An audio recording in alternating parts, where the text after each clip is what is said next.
Oh, Shabbat Shalom, Shabbat Shalom. That cut off so abruptly. With Yeah, that it being said, did. I was expecting it to be longer because it usually like go into all the other stuff and all that. And I'm like looking mad goofy up in here, man. Like, with that being said, brother Naeem, you see the link in the chat. Click the link in the chat. Come on up to the stage, young brother. Come on up to the stage, young brother. That being said, thank you. Welcome, family, to Chasers of the Way, Shabbat class, Shabbat class. That being said, we are under the leadership of Moray. And I know you don't like to be called that, but you know, you do what you are what you do. Moray Eugene Copeland Jr., aka, since he ain't on stage, I could tease him, aka Agent Z. With that being said, shout out to my big brother, the big homie G. Go ahead, big brother. Shalom, shalom, shalom. Shabbat shalom, everybody. Welcome. Shalom, shalom. That being said, also, family, what we would encourage you to do, come in and wipe your feet off at the door. If you haven't already done so, please go slap a like, slap a share, slap a subscribe onto the video. Definitely slap a like on it. It costs you nothing. It's nothing extra to that. Wipe your feet off the door. Make your presence known. With that being said, we are going to shout out the people that are here today. So far, we see Sister. Now it's crazy. Sister Miriam beat me here. I don't know. Did she beat you here, Sue? Yeah, she beat us all here. Yeah, Sister Miriam don't be playing, man. Sister Miriam be about that word. Shalom, Sister Miriam out in the I'm gonna say the land of KFC. KFC is up in the building. Welcome. Sister Miriam is definitely up in the building. With that being said, I see Aunt Patricia, Aunt Boo Diddy. Boo Diddy is up in the building. Shalom. My young brother, who's also on the stage with us, Brother Brooker, Naeem, up in the building. Go ahead and say hi, Naeem. Shabbat shalom, everyone. Shabbat shalom. Shabbat shalom. Going to wake that up, young man. It's the joyous day, joyous moment. Lay all the other stuff aside. Come on up. Bring that energy, young fella. With that being said, we got Sister Sadie.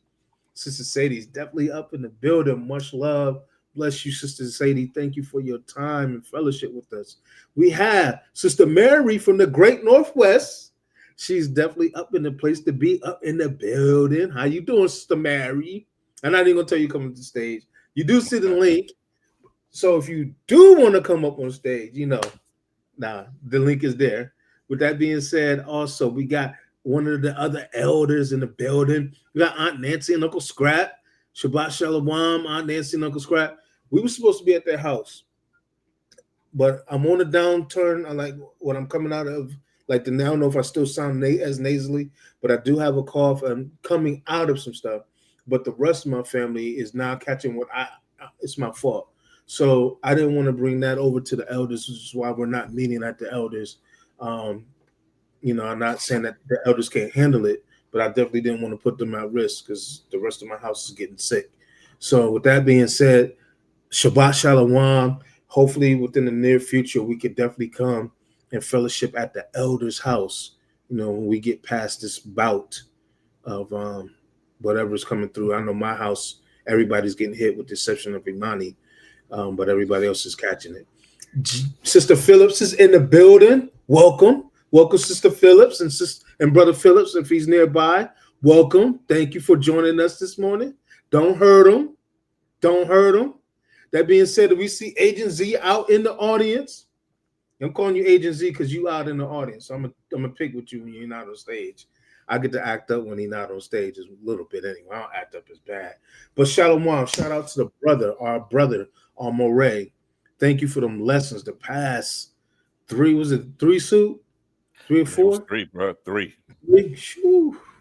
Man, them still lessons, raving man. over there. Good gracious.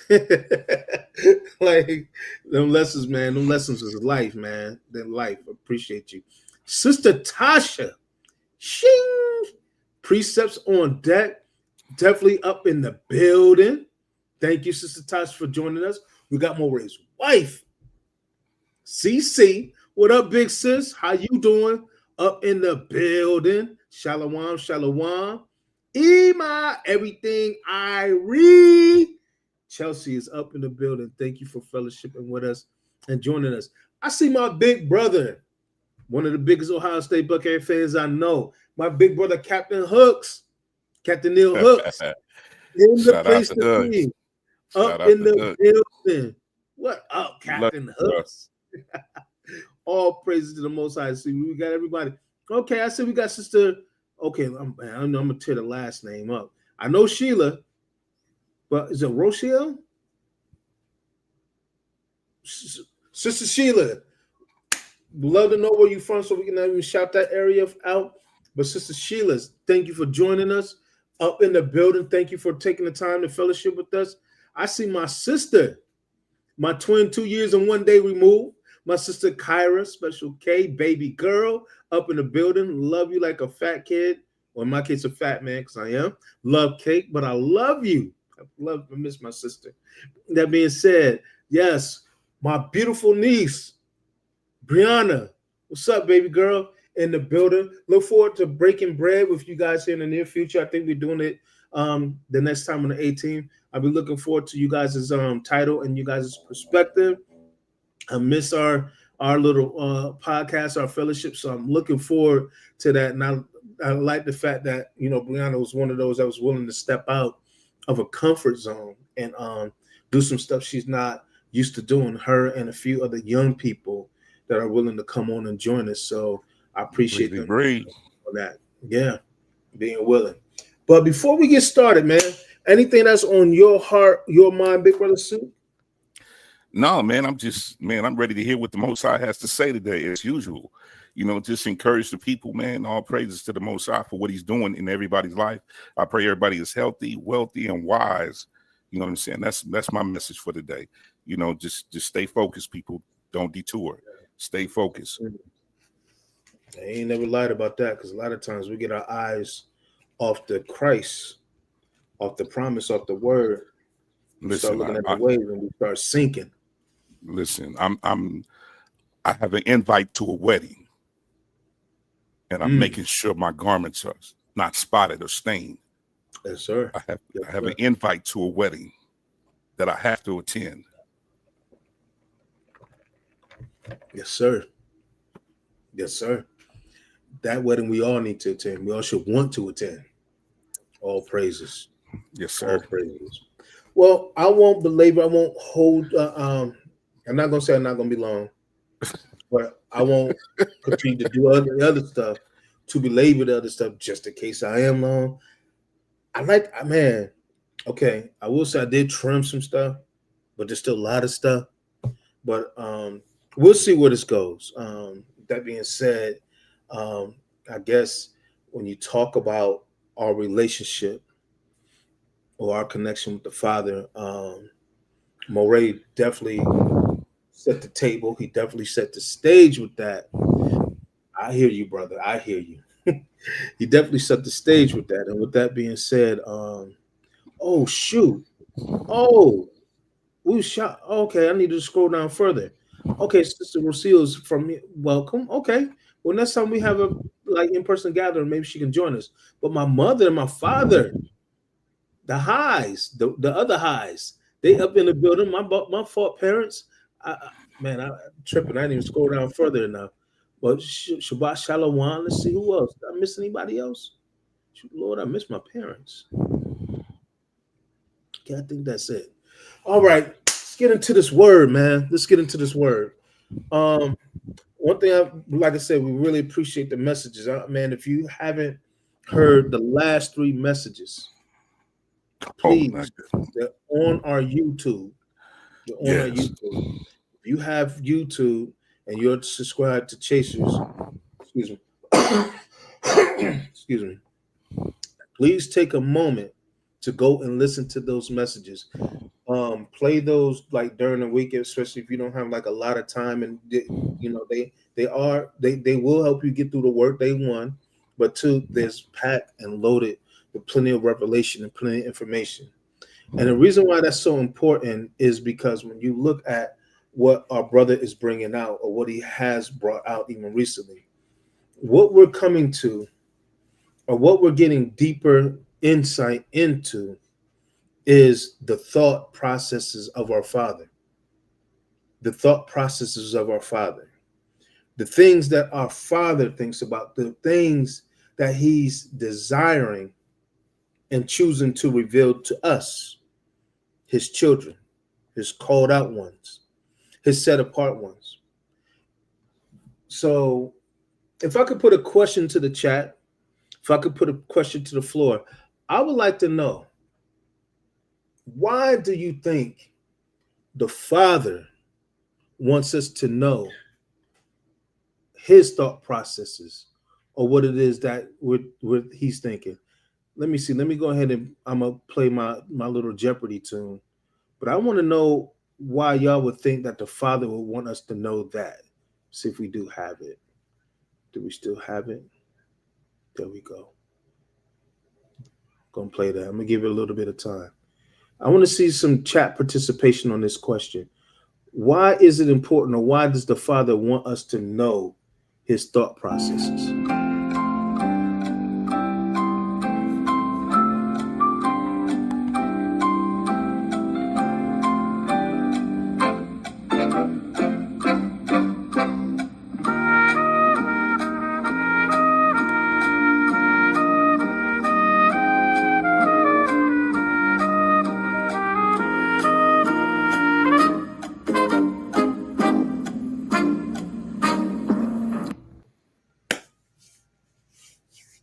Let's see.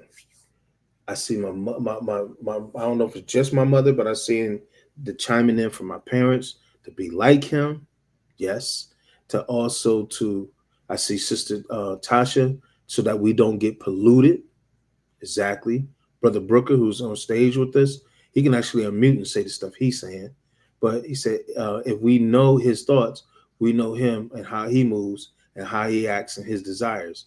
It's about relationship. Exactly. Brother Hooks, he loves us. Correct. Understanding who he is, to JoJo, one mind and sound. Exactly. So we can abide in his will. My Chelsea. Exactly. So you guys have an understanding about what we're talking about this morning, or where we're going already. So I can maybe pretty much close the book. Now I'm playing. I ain't gonna do that. But let's talk about it. Because when we talk about the thought processes of the Father, we're talking about his mind, his emotions, his sentiment, how he is processing things, how he's handling things. And this is important for us to know these things so that we can walk and abide in his love, one, that we can continue to have the relationship with them, that we can continue to conform to the sons and daughters that he's commanded us to be, that we can be in relationship. A lot of times, if we're not in connection with the Father, it's because we have no relationship with the Word. We have no understanding of how he thinks. We have no understanding about what it is, his intentions. And it's important that we get to know his intentions, because when we get to know his intentions, when these things are challenged in us as far as what we face, we're not so quick to waver right or left. We're of a mindset to stay steady, stay firm, to stay focused. We have a firmer foundation. We have a sure walk. But what happens when we don't know his thought processes, then we're tossed to and fro. Where every wind of doctrine, everything that comes along, every suggestive spirit, we become more subject to them. And so what Moray been doing the past 3 weeks, when you go back and you look at the teachings in Genesis, when you go back and you look at what he was bringing out, he's letting us know the thought processes through the Moray. He's letting us know his thought processes from the beginning, his love for us from the beginning, his intent for us from the beginning. And the reason why that's important is because what he commanded in Genesis 1:26 and 27, that still stands. He said, my word will not return unto me void, but it will accomplish that which I sent it. And so when the Father said, let there be light, and we understand that the light was not talking about an actual physical natural light, because that wasn't created until verse 14, When you talk about the sun, the moon, and the stars, he's talking about the light of the word. Remember, the word is what? A lamp unto his feet, a light unto his pathway. So when we're talking about the light of the word, what we're talking about is the Father revealing or giving us wisdom, counsel, understanding. Remember, we talked about it a few weeks ago where John talked about that he is that light. I think it's 1 John 1 and 5, where the Father is that light, or we talked about the Greek of it, phos. Christ comes in later in John 8 and 12, and he says, I am the light of the world. Same light that the Father said he is in 1 John 1 and 5, or John said 1 John 1 and 5, Christ says the same thing in 8 and 12. Same Greek word, phos. Christ commands us, let your light so shine that your Father that men may see your good works and glorify who? Your Father which is in heaven. Same word, phos. So if we have the same light that Christ had, which came from the Father, what the Father is endeavoring to do is when he sees us and he looks at us, he should see a representation or a reflection of himself. And so as we begin to get deeper into the text and get deeper into the scripture, what I don't want to get lost over this time is what we learned of the Father these past 3 weeks can't just be another good message. I'm going to say that one more time. What we learned of the Father these past 3 weeks, it cannot be another good lesson, because now we are accountable by that. Because now what it does is when we get enlightened, the way that we've been enlightened, is now we're called or commanded to now conform to the image of that word. Now that word has to become engrafted in us or become a part of us to the point that now we start to walk that out just like our big brother did. Remember Christ, we talk about Christ, he's the author and the finisher of our faith. John, the Gospel of John 1:14 says the word became flesh. It wasn't that Christ was born automatically just moving in this image of the Father, this, that, and the third. He was conformed to the image of the Father. But as he grew in understanding and wisdom and counsel of the Father, he now is conformed to the image of the Father to be the firstborn of what? Many brethren and many sisters. And so what he did was he showed us what the Father looks like, how the Father thinks, how the Father moves in flesh. He shows us this in flesh. So now we have a model. It's not just words that we heard as the ancestors in the mountain. It's not just words that we hear from Isaiah or Ezekiel or Jeremiah or Amos, Nahum, and Habakkuk and Haggai. And them. Now it becomes an actual embodiment. The Torah doesn't just move from some things that he gave Moses that he scribed with his finger. It now becomes actual living embodiment, actual living flesh, where now we see it played out and we see the intent, the wisdom, the heart behind why is the Father moving the way that he's moving. And so as we further begin to look at the text, let's look at this closer. Suka, can you give me 1 Corinthians 2? Verses 9 through 12. And Naeem, can you hold for me Romans 15, 1 through 4? Yes, sir. Do you want us to be in the ESV or the KJV? KJV. Thank you. Shabbat shalom, Sister Deborah. Shabbat shalom. Suka, do you have that? 1 Corinthians 2, 9 through 12? Yeah, I'm getting in my screen. It froze a little bit. You said 1 Corinthians 9? 2, 9 through 12. Got you. 1 sec. Yes, sir.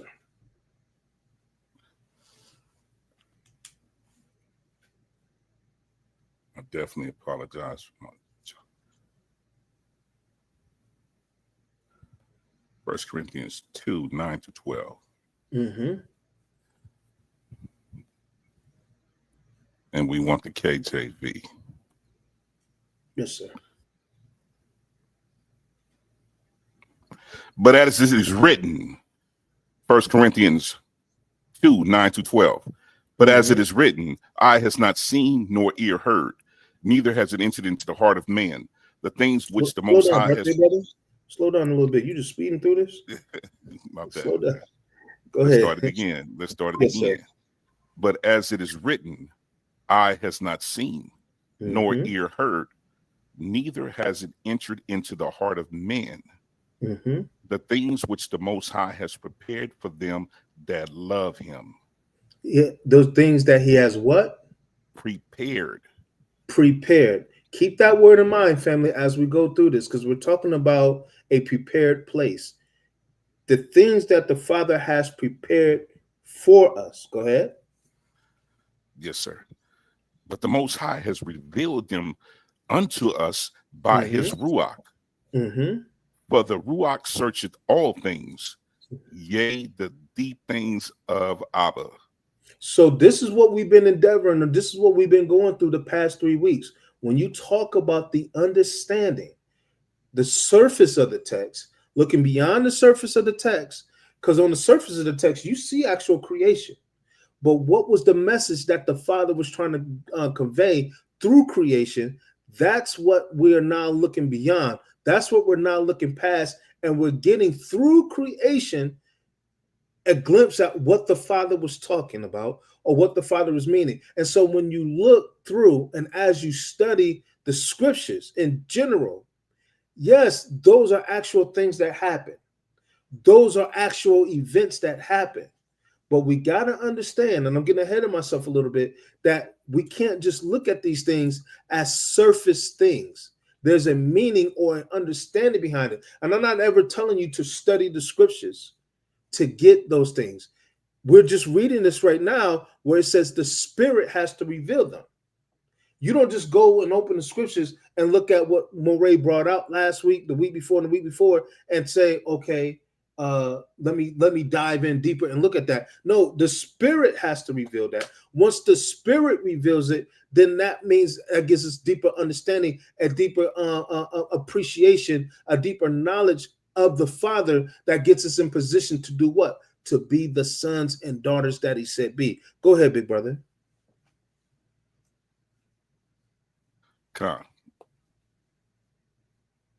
Verse 11.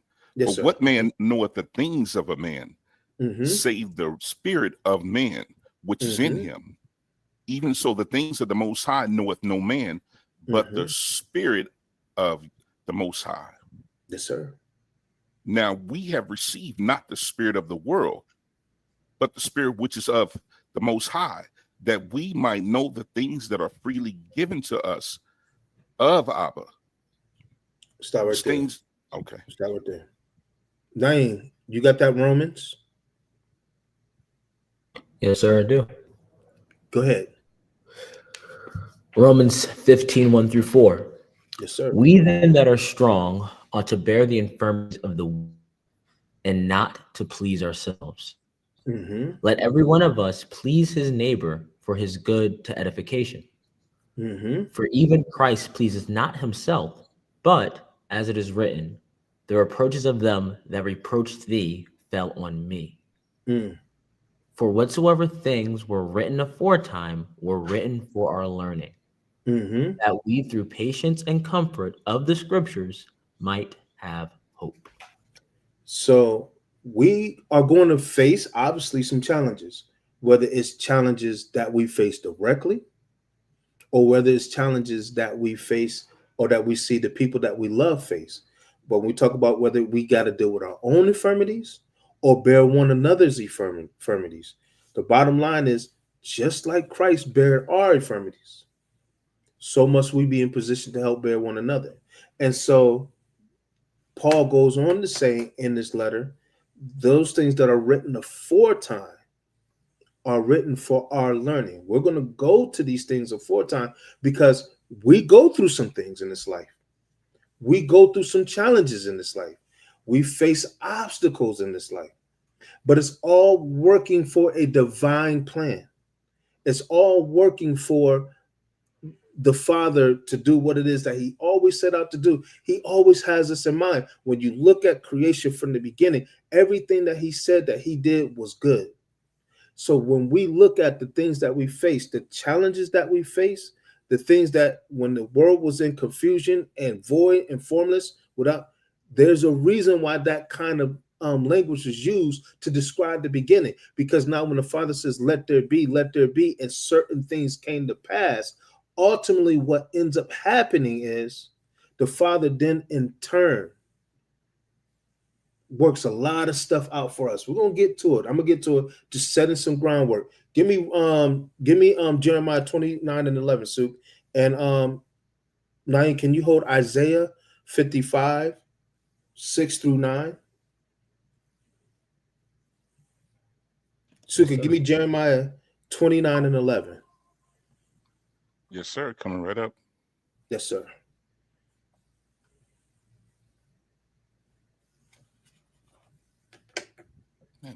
Dang.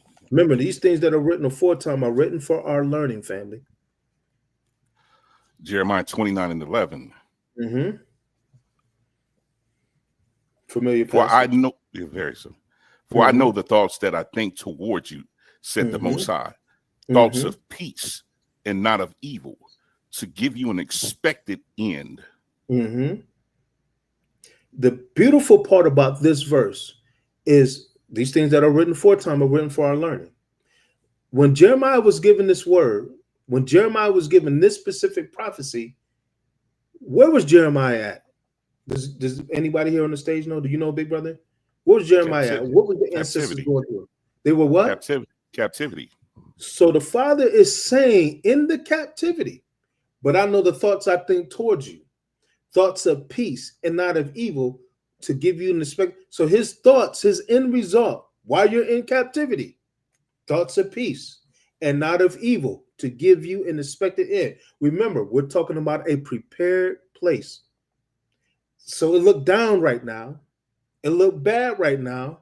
It looked like we're at the bottom right now. It looked like we're being kicked right now. But the Father said, I know the thoughts I think towards you, thoughts of peace and not of evil, to give you an expected end. I'm taking you away that it don't look like it's a way you should go. It don't look like it's going to turn out right. I'm taking it that way because my thoughts for you are thoughts of peace and not of evil, to give you an expected end. Give me Isaiah 55, 6 through 9.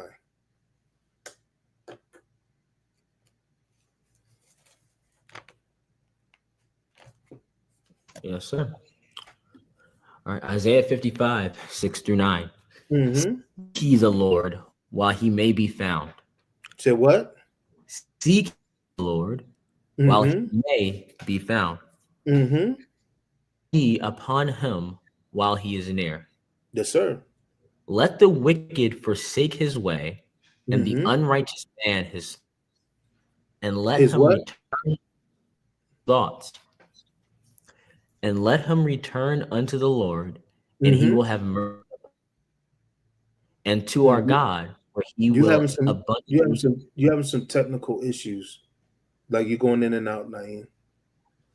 Oh. 1 second. Can you try verse 7 again? Yes, sir. Is this coming through clearly? Yes, sir.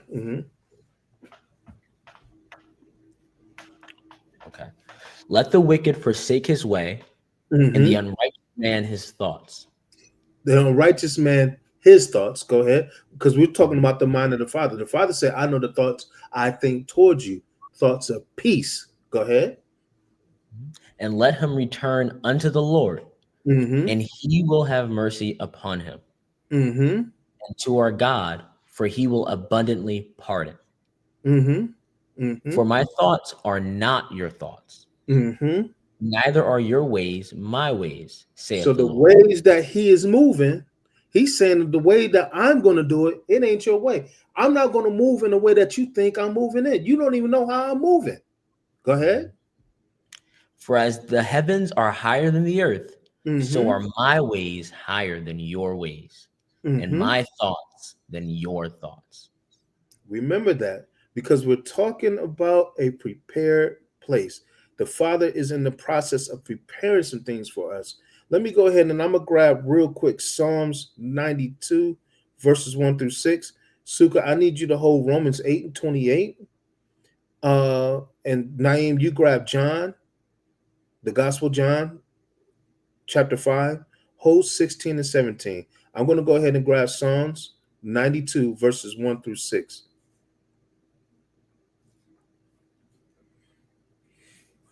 Psalms 92, verses 1 through 6. Just laying a little groundwork, family. Because we're talking about a prepared place. The way that the Father is moving, his thoughts.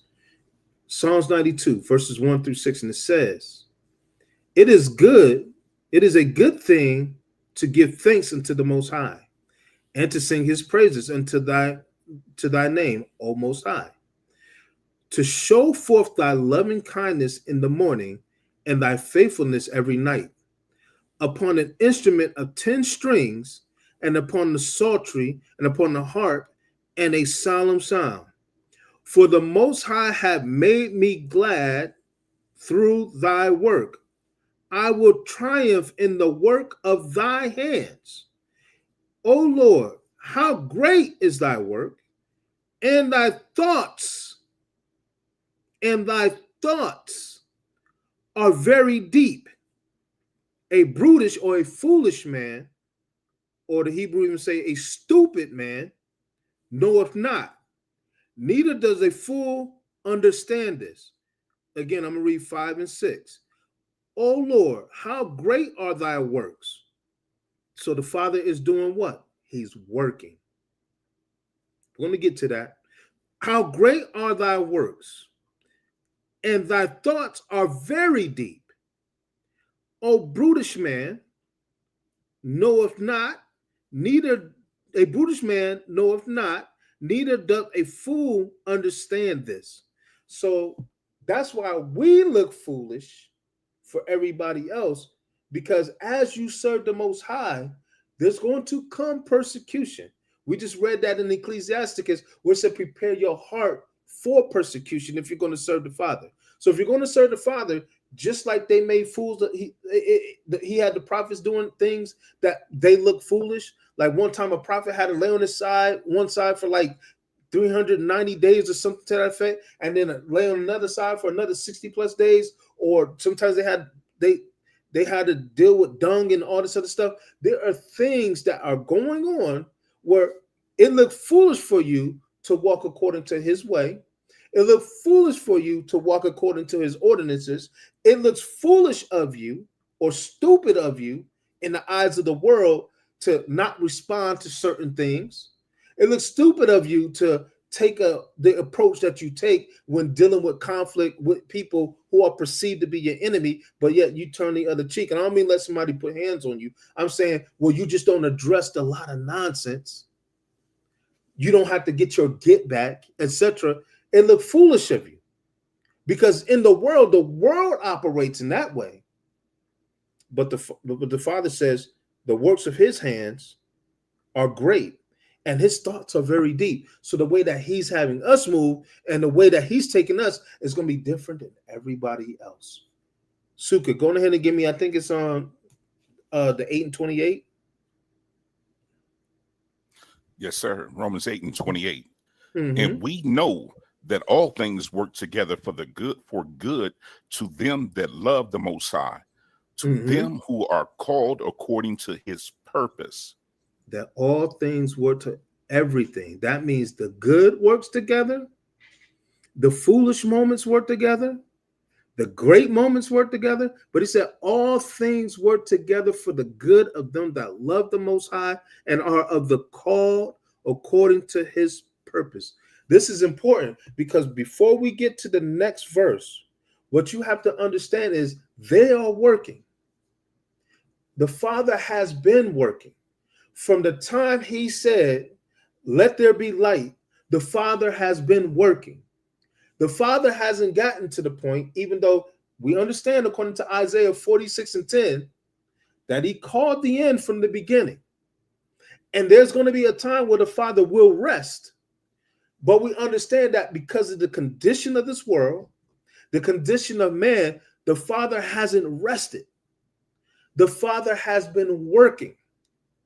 The Father has been working, ever working. Why? To reconcile the world back to himself. And so what we see right now is a way that looks like it's not happening, or a way that looks like it's requiring us to have more patience, or a way that's looking like, is it ever going to happen? And the Father's like, yeah, but I'm taking you this direction for a reason. Can you give me that John 5:16 through 17? Just laying the groundwork, family. Yes, sir. You said John 5:16 through 17? Yes, sir. Mm-hmm. Okay, gotcha. And therefore did the Jews persecute Jesus and sought to slay him, because he had done these things on the Sabbath day. Yes, sir. But Yeshua responded unto them, my Father worketh hitherto. He said what? My Father worketh hitherto. He said, your Father what? Worketh hitherto. He said, the Father is working. And I work. And I work. And we understand that that work that he's talking about is not servile work. And what I mean by servile work, we're not talking about working a job. There is no law or no Torah against love. There is no law or no Torah against righteousness. So the work that the Father is doing is a work of mercy. It is a work of grace. It is a work of redemption, but it's also a work of preparation. It's also a work of preparation. And so what the king is saying in John 5:16 through 17 is, the work that I see my Father doing, that's what I'm doing.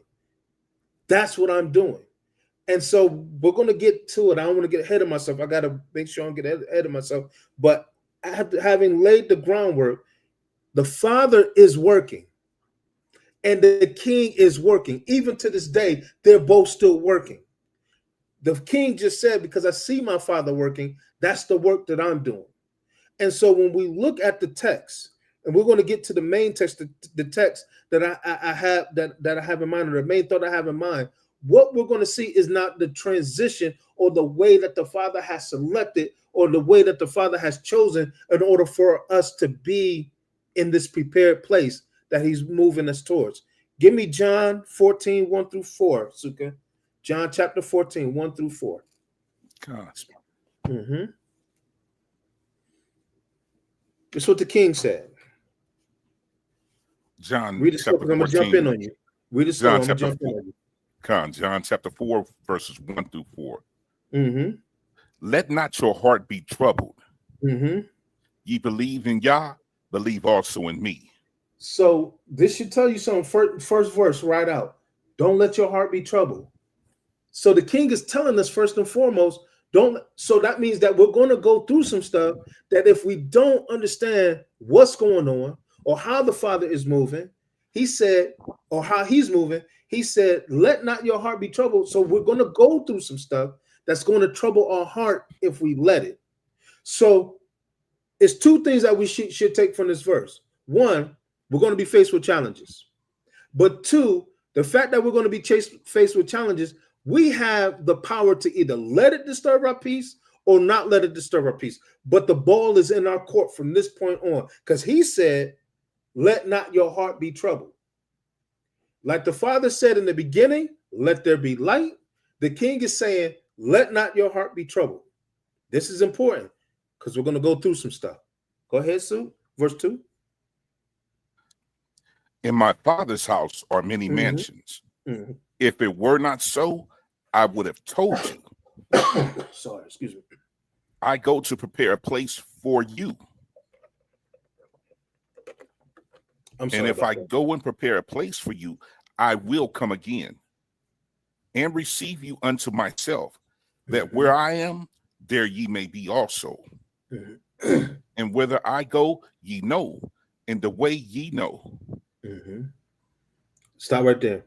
He said, in my Father's house, under my Father's protection, he said, there are many mansions. He said, if it were not so, he said, if it was not so, I wouldn't have told you. Key verse, verse 3. He said, and if I go, and he said, whoa. I'm sorry, I got ahead of myself. He said, if it were not so, I would not have told you. I go to prepare a place for you. Suka paused it, but I was too busy choking. He said, I prepare, huh? You want me to read it again now? No, I got you. He said, I go to prepare a place for you. This is what the king is saying. I go to prepare a place for you. So that would surmise that we have to understand that the place in the Father's house, the many mansions that are in the Father's house, they are not at this moment in time when Christ gave this word, they're not prepared. They're not ready. But he said, I go to prepare a place for you. And if I go and prepare a place for you, I will come again and receive you to myself, that where I am, there you may be also. And whither I go, the way ye know. But he's preparing a place for us because a lot of stuff is going to happen. He said, don't let your heart be troubled. Don't get discouraged. Don't get vexed. Don't lose heart. Don't lose faith. Don't be sidetracked, because he said, I go to prepare a place for you. So when we look at house, when we look at what a house entails, it's a place where there's authority, where there's community, where there's worship, where there is inheritance, where these things all converge. He said, from the Garden of Eden to Jerusalem, Yah repeatedly frames redemption in terms of dwelling with his people. So when he says in my house, he's talking relationship. He's talking connection. I literally had a brother tell me in Clubhouse yesterday, somebody that they revere and respect very highly. He said, we trying to be too spiritual. God don't desire a relationship with us. He just desires obedience. And he kept quoting Ezekiel 12 and 13. And I'm sitting there thinking, because I didn't get the chance to say anything back because he had the mob badge or whatever. But I wanted to ask him, are you a parent? Because being a parent, I don't know what true father or what true mother don't want a relationship with their children, because we understand based on the text, and we're going to get into it more, there's a desire for a connection. There's a desire for relationship that is with the children. So if we're going to be in the same house, there has to be a relationship. There has to be a connection. You can't be in my house doing what you want to do or distancing yourself from me or thinking however you want to think and think that that's going to be cool with me. Why? Because we're supposed to have a relationship. We're in the same space. And so with the Father, it's even more magnified. It's even more from a standpoint, me being evil or a wicked dad per se, according to the text, how much more I love my children, how much more the Father above love us, desire relationship with us. So when it says where there's authority, community, worship, inheritance, all these things that converge together, that relationship has been desired from the time Morageous went over this in Eden to now in Jerusalem. That's all he's ever desired is connection. And so now when we talk about from the time of Adam to the time of Hamashiach, what we're talking about is us having this connection or that relationship with the Father. That's all the Father has ever desired. So when you talk about in the Father's house, this is what we're talking about. Mansions. The mansion is the concept of spatial imagery with relational communion embracing the promise of current fellowship. In other words, when you think of a mansion, you think of a majestic, big place, a place that has a lot of space, a place that has a lot of room, a place that's meticulously put together, a place that's prepared, that's built. This is what we talk about when we talk about a mansion. He said, in my Father's house, there are many mansions. Well, what are the mansions that's in the house? A while ago, we taught this lesson. The mansions are the people, the relationships. You are the value. You are the treasure, but you're only as valuable as your connection or your relationship with the Father. But the moment that you try to venture outside of the Father's house, the value of your property, the value of your mansion goes down. But as long as you stay in relationship with the Father, the value of your mansion is maintained. And it's important because Christ said to us, in verse 1, he said, don't let our heart be troubled. So if we get out and we get in predicaments or situations that trouble us, what happens is the value of our property, it goes down. The value of who we are, it goes down. Why? Because now we're sharing our substance or wasting our substance in people, things, and relationships that don't edify. That's why he say, lay your treasures on high, where moth and dust don't corrupt them. What is he talking about? My goal is the Father. My desire is the Father. My passion is the Father. My love is the Father. And as long as I desire to please him and conform with him and serve him, then my value or the property, the treasure, my mansion, it will never go down in value. It will never depreciate. But the moment that I get out and I put my property in places it don't belong, it gets depreciated, it gets vandalized, it gets broken into, it doesn't have the protection it had. Why? Because I'm in the wrong area.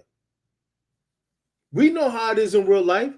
We know what a hood is and we know what a hood ain't.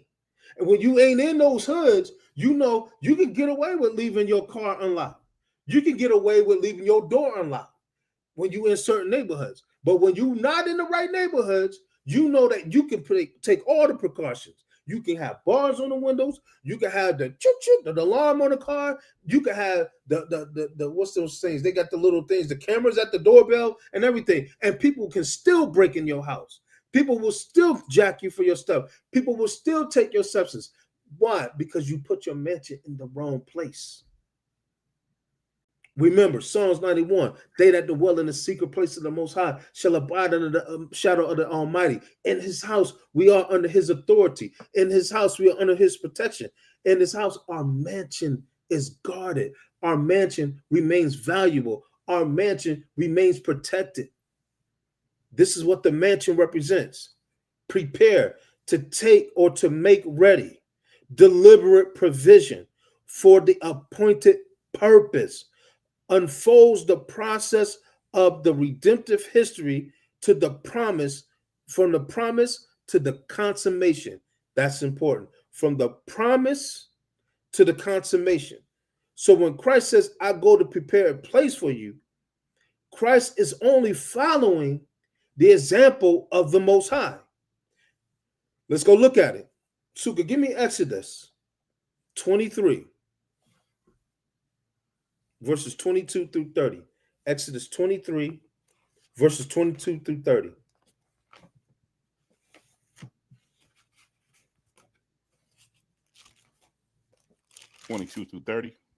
Yes, sir. Exodus chapter 23, verses 22 through 30. Naeem, give me John 15 and hold it. Yes, sir. Exodus chapter 23, 22 through 30. Yes, but sir. if thou shalt indeed obey his voice and do all that I speak. So if we stay in the house, we stay in connection with his word, obedient to his word, as it was from the time of the garden to today. Go ahead. Yo, my grass, man. Sorry about that, brother. And do all that I speak, then I will be an enemy unto thine enemies. He said what? Then I will be an enemy unto thine enemies. So it's hard for the property value to get affected. It's hard for your mansion to get touched. Why? Because the Father said, I will be an enemy to your enemies as long as you stay under my protection, as long as you stay under my covering, as long as you abide in my word. Go ahead, big brother. And an adversary unto thine adversaries. For mine angel shall go before thee, and bring thee in unto the Amorites and the Hittites and the Perizzites and the Canaanites and the Hivites and the Jebusites, and I will cut them off. Thou shalt not bow down to their gods, nor serve them. So he's not saying that opposition is not going to come. The way that he's taking us, there's going to be opposition. That's why Isaiah 54 says what? No weapon that is formed shall prosper. There's going to be weapons that are formed that's going to prosper. We just got to zero in, stay connected to him and what he said do. Go ahead. And thou shalt not bow down to their gods, nor serve them. nor do after their works, but thou shalt utterly overthrow them, and quite break down their images. And ye shall serve the Lord your God, and he shall bless thy bread and thy water. And I will take sickness away from the midst of thee. Man, come on. There shall nothing cast their young, nor be bearing in the land. The number of thy days I will fulfill. I will send my fear before thee, and will destroy all the people to whom thou shalt come. And I will make all thine enemies turn their backs unto thee. And I will send hornets before thee, which shall drive out the Hivites, the Canaanite, and the Hittite from before thee. So hold on. He's taking us to a place that there are going to be enemies. He's taking us, Gene just said it, he will walk you into your enemy. He's taking us to a place where there's going to be opposition. But he said, I will do what? Can you read verse 28 again, big brother? Yes, sir. And I will send to 28. Yes, sir. And I will send hornets before thee, which shall drive out the Hivite, the Canaanites, and the Hittite from before thee. Because he's preparing a place. He's preparing a place. Go ahead. Come on, in verse 29. I will not drive them out from before thee in 1 year, lest the land become desolate, and the beasts of the field multiply against thee. But by little and little I will drive them out from before thee, until thou be increased and inherit the land. Hallelujah. Until you be what? Increased. Until we be increased, until we are in position to take hold of the inheritance. He said, I'm going to drive them out little by little. In other words, they're going to serve their purpose. I don't want to get ahead of myself. I want to walk y'all into this. But you got to understand, they there for a reason. The Most High is not just going to obliterate your enemies today because they punished you or they did something to you today. He's not going to just do that. But there's a reason why they exist. There's a reason why we're being persecuted even today. There's a reason why we're going through stuff even today. That's why Christ said, let not your heart be troubled. He said, I go to prepare a place. Your enemies is going to be there. But he said, I'm going to drive them out little by little. You just go and take the land. You just go and walk into the inheritance. Just obey my word. Believe me. Walk into the... So when you face stuff, when the news get to chirping what they chirping, whatever Trump is doing, it don't affect us. Why? Because we hear what the Father said. We hear the counsel of the Father, the wisdom of the Father. We don't hear, I'm not saying that they're not saying stuff. I'm saying it don't move us because we're moved by the Father. Did we finish that, big brother? Yes, we finished that. Okay. So when you talk about this is why it takes a change in mindset or a change in temperament, a change in thought processes, because we have to move from the mindset that those that are already in the land, or those that already have the substances, or those that already have the provision, the wealth, and all the fatness, we have to have a different mindset. And so the king is saying to us, listen, let not your heart be troubled. In my Father's house, there are many mansions, and I go to prepare a place for you. The Father was preparing Canaan for the ancestors even then. So now when you talk about, yes, your struggle, yes, it has a purpose. Those that oppressed us and mistreated us, we're too busy. Oh, God, hear me. Listen, I'm not trying to knock the camp brothers. If any camp brothers come across this, please hit us up. We're not trying to knock you. We're just trying to say you give too much energy to our enemies. What I mean by that is they serving a purpose. The enemies in this particular verse that Sukkah just read, they were serving a purpose, because if he would have drove them out all at once, then there would have been other problems. Beasts would have taken over. The Father is preparing the place. He's getting the place ready. And so when you understand the role of the enemies during this time, it's not just because they're oppressing us and abusing us and mistreating us and down. Listen, Our trust and validation is in the Father. We are who he said we are. He said, you are the apple of my eye. You are a precious diadem in my hand. You are a royal priesthood, a holy nation. This is who you are to me. Be that. Focus on that. Focus on being my sons, my daughters. I got them. I'm dealing with them. And I'm going to position you to deal with them in the future. Right now, I need you to be who I said be. Naeem, give me John 15:15. Have to change our mindset. Yes, sir. Yes, John sir. 15:15. Henceforth, I call you not servants. For the what servant, I call you not servants. I ain't calling you servants no more. There's a reason why the king said that. I'm not calling you servants no more. Go ahead. Because for the servant knoweth not what his Lord doeth. What? But I have called, but the servant knoweth not what his Lord doeth. The servant don't know what his Lord does. The servant don't have an understanding. The servant doesn't directly experience it. He don't know why. He just follows the order. He's just going through the motion.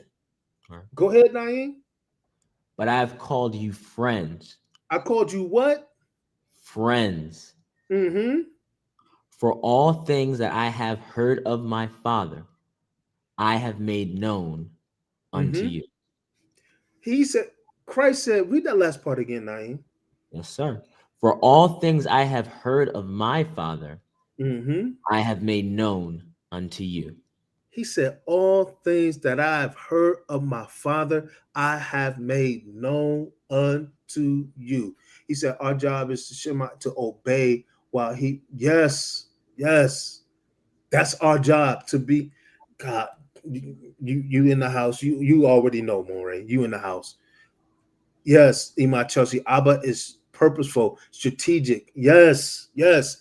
There's a reason why they're there.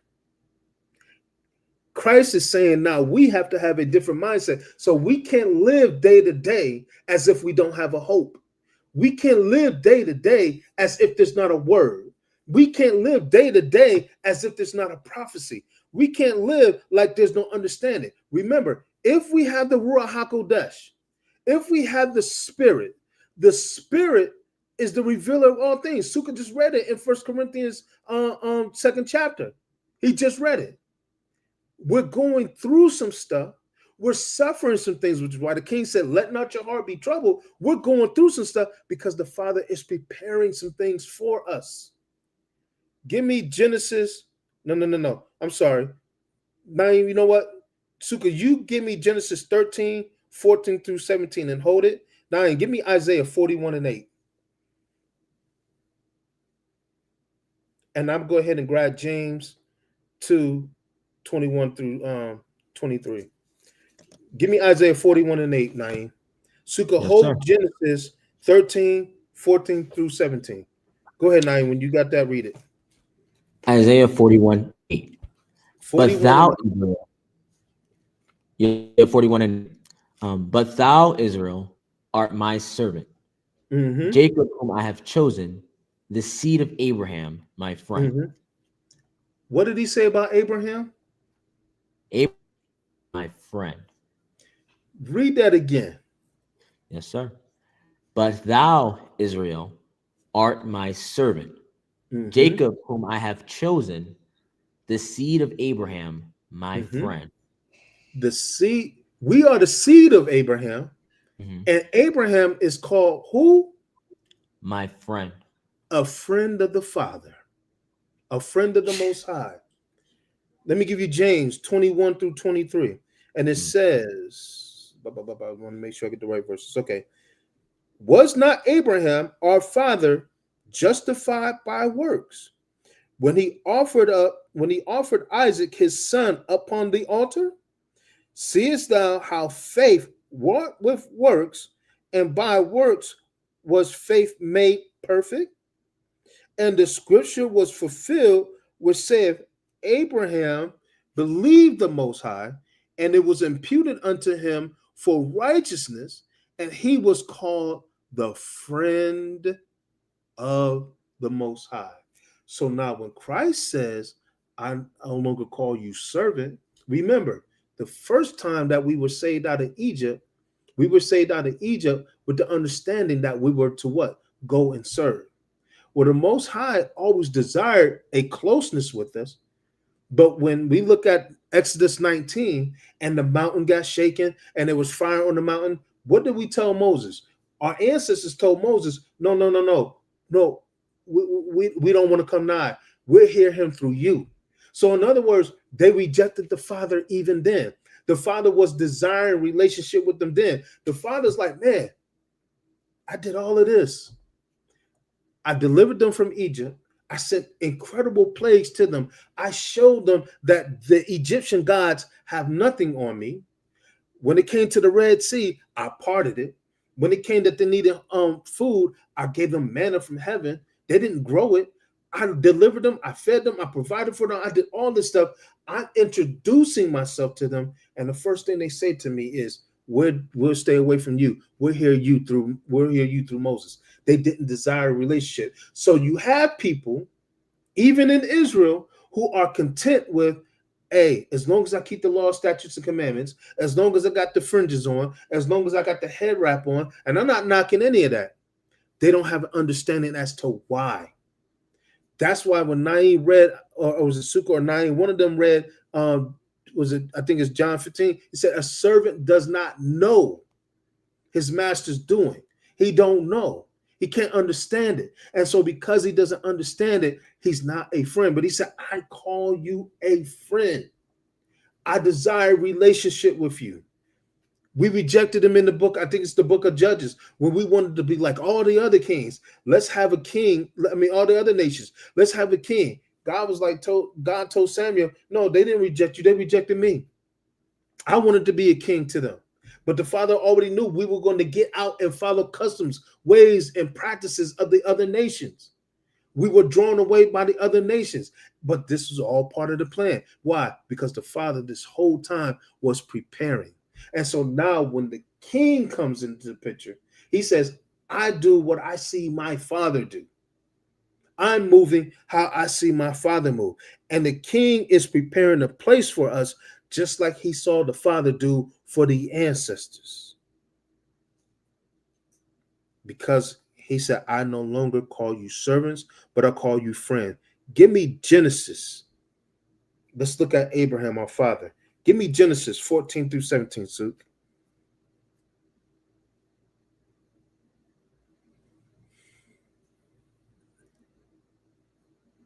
You still up, yes, here, brother? sir. Yeah, I'm still here, bro.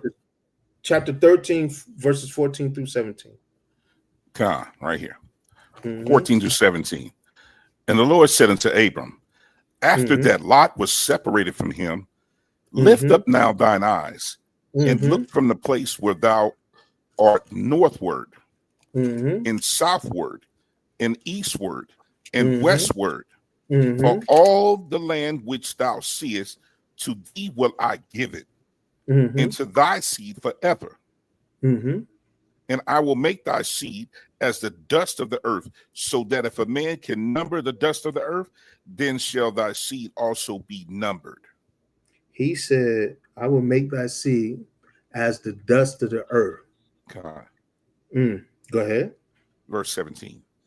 Arise, walk through the land in the length of it and in the breadth of it, for I will give it unto thee. He told our father, his friend, walk through the land, the length of it, the breadth of it. In other words, everywhere that you set your foot, I'll give it to you. Everywhere you set your foot, I'll give it to you. Now, give me Joshua 1, verses 1 through 3. Sukkah, hold for me Deuteronomy 11, 22 through 24. Now, give me Joshua verses 1 through 3. Yes, sir. Joshua 1, 1 through 3? Yes, sir. Okay. Joshua 1, 1 through 3. After the death of Moses, the servant of the Lord, it came to pass that the Lord spake unto Joshua, the son of Nun, Moses' minister, saying, Moses, my son, said, Now therefore rise, go over this Jordan, thou and all this people, unto the land which I do give to them, even to the children of Israel. Every place that the sole of your foot shall tread upon, that have I given unto you, as I said unto Moses. Read that last part again. Yes, sir. Every place that the sole of your foot shall tread upon, that have I given unto you, as I said unto Moses.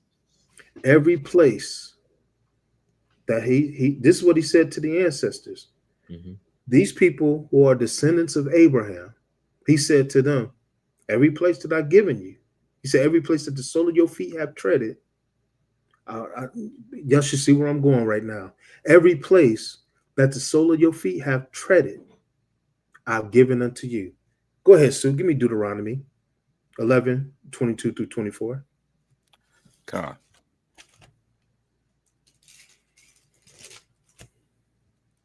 22 to 24. For if ye shall diligently keep all these commandments which I command you, to do them, to love the Most High, your Elohim, to walk in all his ways, and to cleave unto him, then will the Most High drive out all these nations from before you, and ye shall possess greater nations and mightier than yourselves. Every place whereon the soles of your feet shall tread shall be yours. Read that again. Every place whereon the soles of your feet shall tread shall be yours. From the wilderness in Lebanon, from the river Euphrates, even unto the uttermost sea shall your coast be.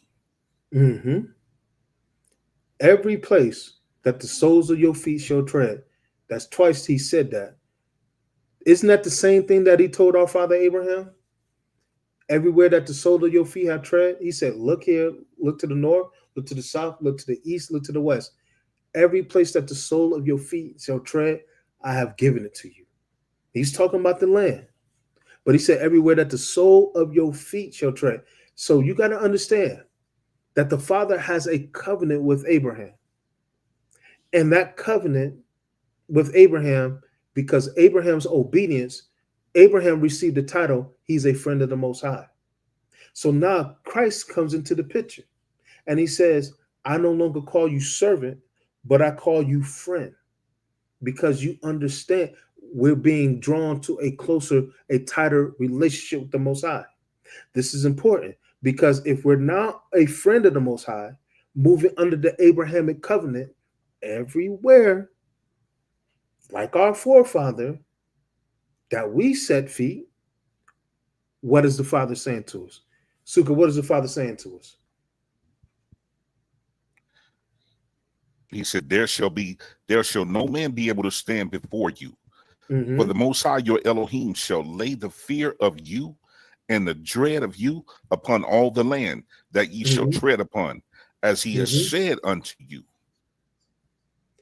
Everywhere we go, everywhere we go, everywhere we go, everywhere we go, he said, the dread of him will go before. The enemies that we face, they're going to fall. But he said, everywhere we go, I have given you the soles of your feet. So you got to understand that even though we were scattered from the original land, that word still stands. That promise still stands. That covenant still stands. And so it's important that we have that understanding or that mindset, because as we go through challenges, as we face what we're facing, it's all part of the plan of the Father. It's been the plan of the Father from the beginning. Remember, the word says that the earth is the Lord's and the fullness thereof and everything that dwells in. And so it's not a strange thing that we've been scattered. It's not a strange thing or a detrimental thing that we've been scattered. He was scattering us with a purpose. He was scattering us with a plan, because he had a covenant with Abraham, and everywhere that we set foot, because we're under that same connection, that same anointing, that same agreement, now everywhere that we are set foot, we claim the turf, the land, the territory for the Most High. Give me Galatians 4, 1 through 7. Suki, go ahead, give me Galatians 4, 1 through 7. Naeem, hold Psalms 24, 1 through 5.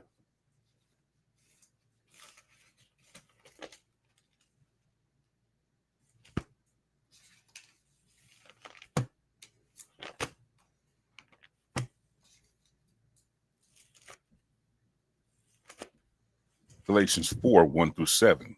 Mm-hmm. Now I say that the heir, as long as he is a child, differeth nothing from a servant, though he be Lord of all, but is under tutors. That's why Christ changed our status. He said, I no longer call you servant, but I call you friend. Because as long as I have a servant's mindset, I'm just going through the motion. I have no stake in this thing. I have no part in this thing. But if I had the mindset of an heir, go ahead. As he is a child, differeth nothing from a servant, though he be Lord of all, but is under tutors and governors until the time appointed of the Father. Even so, we, when we were children, were in bondage under the elements of the world. But when the fullness of time was come, the Most High sent forth his Son, made of a woman, made under the law, to redeem them that were under the law, that we might receive the adoption of sons. And because ye are sons, Yah has sent forth the spirit of his Son into your hearts, crying, Abba, Father. Wherefore thou art no more a servant, but a son. But a son. And if a son, then heir of the Most High through Mashiach. If the earth is the Lord's and the fullness thereof and everything that dwells in it, and we are under the Abrahamic covenant or walking in connection, a friend of Christ, a friend of the Father, we got scattered. Everywhere that we are scattered to is for us. That's turf for us. Listen, I'm not saying that we're not ever going to be drawn back to the land, but where we are now, and when the king comes back, never mind. I'm getting ahead of myself. I'll get ahead of myself. Go ahead and give me Psalms. Go ahead and give me Psalms 24, 1 through 5. Naeem. Yes, sir. Psalms 24, 1 through 5. The earth is the Lord's, and the fullness thereof. I was ahead of myself. The world and they that dwell therein. For he hath founded it upon the seas, and established it upon the floods. Who shall ascend into the hill of the Lord? Or who shall stand in his holy place? He that hath clean hands and a pure. This is why we got to obey the Father. He said, who can ascend? Who's going to assume authority in these areas? He said, the earth is mine and the fullness thereof. But who's going to step into leadership in these areas? But he who has what? He who hath clean hands and a pure heart. And a pure heart. Go ahead. Who hath not lifted up his soul unto vanity, nor sworn deceitfully. He shall receive the blessing from the Lord and the righteousness. He shall receive the blessing from the Lord and the righteousness from the God of his salvation. The same thing that he promised our father Abraham, we are under that agreement. The Father is still, through the psalmist here, telling us that is our lot. As long as we have a clean hand and a pure, clean hands, our work is clean, and our heart is pure, this is what we got to look forward to. Is that all of that, Naeem? Yes, sir. Give me Romans 8, 14 through 18, Suka. Give me Romans 8, 14 through 18. Very familiar passage. I don't know if it's still your favorite book. It used to be your favorite book, Suka. Yes, sir. And Tobit may have took that. Yeah, I think Tobit might get that now. Yeah, he swear by Tobit. Man, Jules. I need you to go back to the old school on this one, brother. You said Romans 8? Yes, sir. Verses 14 through 18. Romans 8, 14 through 18. Yes, sir. For as many as are led by the Ruach of the Most High. That we just read this. We just read that in was it 1 Corinthians 2? The things know of no man except man, but the things of the Spirit by the Spirit. Go ahead. For they are the sons of God. For ye have not received the spirit of bondage again to fear. Hallelujah. But ye have received the spirit of adoption, whereby we cry, Abba, Father. Hallelujah. The Spirit itself bear witness with our spirit that we are the children of Yah. And if the children, then heirs, heirs of the Most High, and joint heirs with Christ.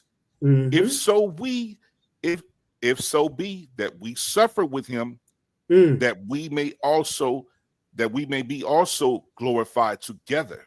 For I reckon, yes, sir. For I reckon that the sufferings of the present time are not worthy to be compared with the glory which shall be revealed in us. Because while he's proving us, while he's making us, while he's shaping us, while he's forming us, he's working and preparing a place for us. Give me what give me. Did I give you the next verses, Naeem? Oh, give me Hebrews 12 and 11. Naeem. Yes, sir. Give me Hebrews 12 and 11. Sukkah. Give me Genesis 27, 34 through 41 and hold it. Genesis 27, 34 through 31 and hold it. Hebrews 12, verse 11. Now, no chastening for the present seems to be joyous, but grievous. Nevertheless, afterward it yieldeth the peaceable fruit of righteousness unto them which are exercised thereby.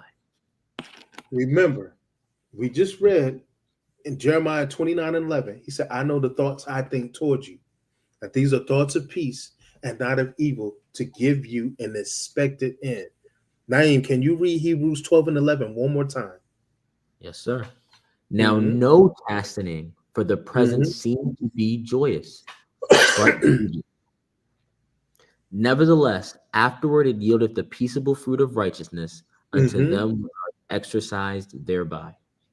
But it yields a peaceable fruit of righteousness. Our end result is going to be peace. And so the way that the Father is taking us, although it looks bad right now, although it looks challenging right now, although it looks depressing and discouraging right now from time to time, chaotic every now and then, he said that the way that he is taking this nation, this group of people, is the way that he is choosing to take us for a purpose. Remember, we had Sukkah read Exodus 23. And in Exodus 23, he didn't readily drive out our enemies all the way. One, because if we would have drove them out, then it would have been overtaken and created more problems for us.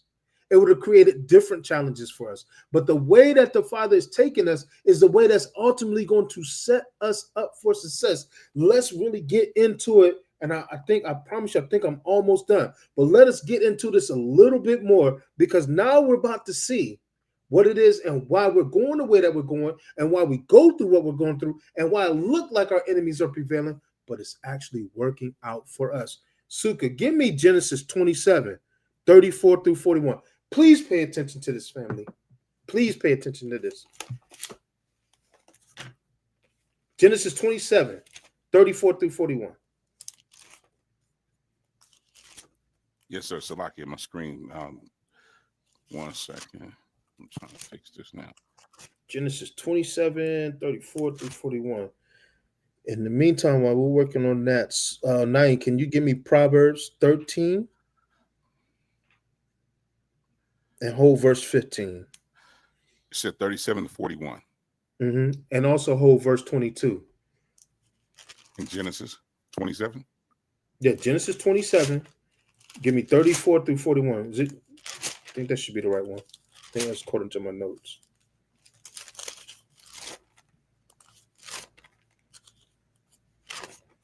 Yeah, I know. I'm talking about somebody we normally don't talk about, but I'm gonna talk about him right now. I know. Are you really talking? Yeah, I'm gonna talk about him. I'm gonna talk about him. Matter of fact, let me preference this, because what Sukkah's about to read, gotta understand.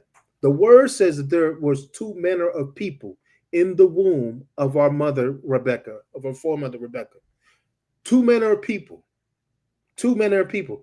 Now that means that you're going to have some people who are going to choose the way, walk after the Abrahamic covenant, walk according to the ways of our father Jacob. But then there are going to be some people that are going to walk after this way, after the ways of Esau. But it's all for our good. These people serve a purpose. They serve a purpose, and it's working out for our good. Morady said he's preparing a place for you. Sorry, I just wanted to pull it up. He's in other words, he's preparing you for the place. The mortal will become immortal, and the incorruptible, incorruptible. Yes, let's get into it. You got it pulled up, Sue? Yes, sir. 27. Let's go. 27, 34 through 41. And when Esau heard the words of his father, he cried when Esau. Slow it down, brother, because you know I'm gonna jump in on you. He said, when Esau heard the words of his father, what was those words? That blessing. He cried that blessing that he gave our forefather Jacob. When he heard those words, that blessing that he gave our forefather Jacob, go ahead. He cried with a great and exceeding bitter cry, and said unto his father, bless me, even me also, O my father. And he said, thy brother came with subtlety, and has taken away thy blessing.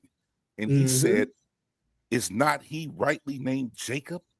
For he has supplanted me these 2 times. He took away my birthright, and behold, now he has taken away my blessing. And he said, hast thou not reserved the blessing for me? And Isaac answered and said unto Esau, behold, I have made him thy Lord. I have made him thy Lord, thy Adonai. And all his brethren have I given to him for servants.